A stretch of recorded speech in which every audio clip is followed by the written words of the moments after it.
Você conhece a Sweet Baby Inc? A Sweet Baby Inc foi criada em 2018 com a intenção de ser uma consultora de histórias narrativas para os desenvolvedores de jogos. Sabe por que Assassin's Creed Valhalla, God of War Ragnarok e Spider-Man 2 têm em comum? Todos esses jogos tiveram narrativas alteradas por conta dessa empresa para melhorar e diversificar a inclusão no mundo dos videogames. A partir de agora eu estarei entrando em um caminho sem volta de muita polêmica. Então, se for possível, você que gosta desse canal, deixa o like e se inscreve, por favor, porque ajuda demais a gente continuar. Beleza? Para entender a Sweet Baby Inc, a gente precisa saber como essa empresa veio à tona no mundo dos videogames e ficou tão famosa. Tudo começou com a simples lista na Steam feita por um jogador brasileiro. Nessa lista consta todos os jogos avaliados negativamente que possuem algum tipo de envolvimento com a Sweet Baby. Acontece que a Sweet Baby não gostou nada disso e começou a fazer uma campanha de remover a lista e simplesmente banir o jogador da Steam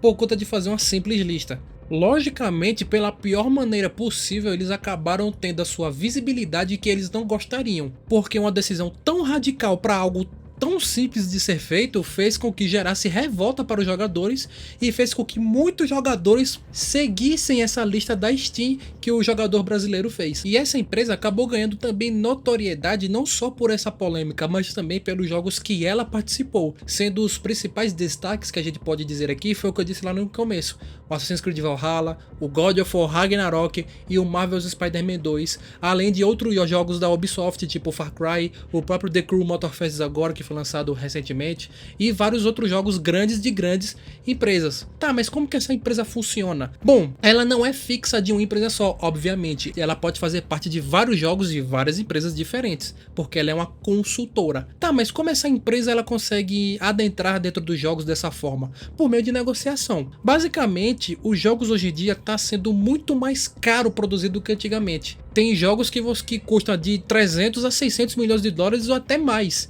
E muitos desses jogos não acabam lucrando da maneira que a empresa gostaria. Ou porque o jogo é ruim, é feito de maneira porca, tipo com empresas como EA e Ubisoft da vida. Ou de fato o jogo é bom e tal, e vende até que bem, mas não atende às expectativas do lucro da empresa, pelo fato de ter aumentado muitos os custos. Então, para meio que equilibrar de certa forma, a Sweet Baby, e aqui é uma parte de mais...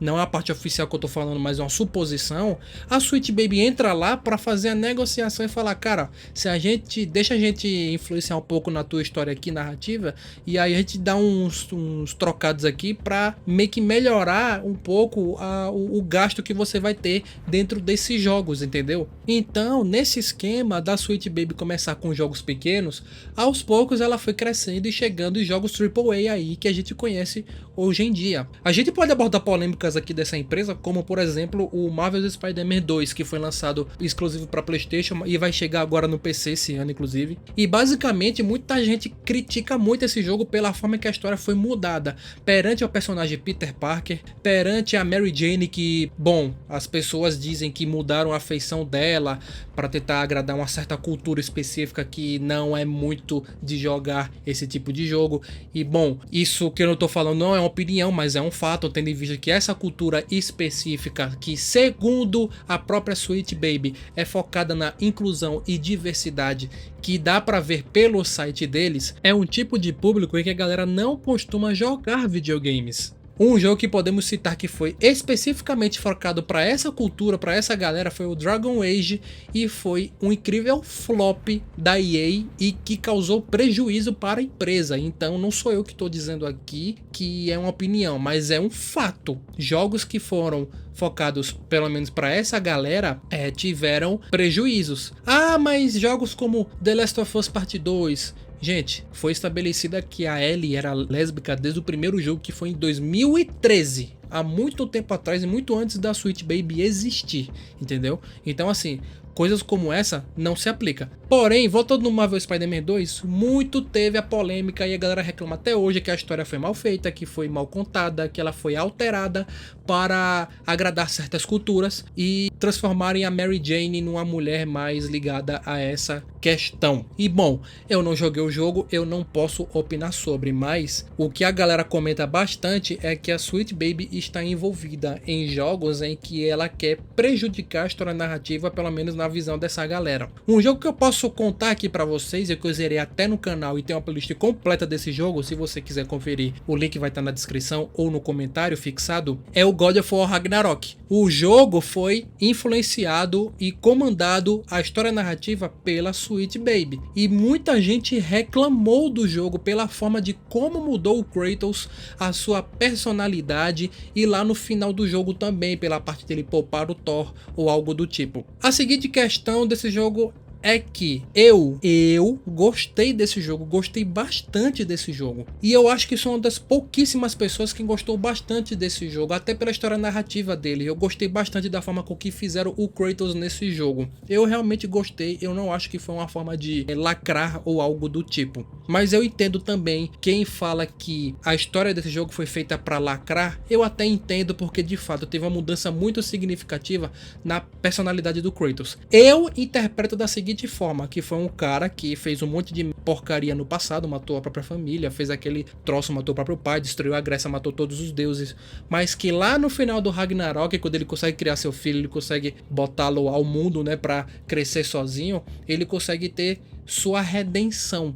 Então eu consegui interpretar o jogo dessa forma como está tendo na história. Porém, esse jogo teve sua polêmica, porque muita gente reclama bastante dessa história que foi feita do Kratos por ele ser mais passivo, e por ter muita saudade também de ter o Kratos das antigas, aquele revoltado que sai estraçalhando geral. E a gente teve até essa pitadinha de ódio assim, do Kratos lá com o Heimdall, que foi um momento que a gente quase voltou naquela época que o Kratos ficava bravo de verdade, mas não foi nada além daquele ponto.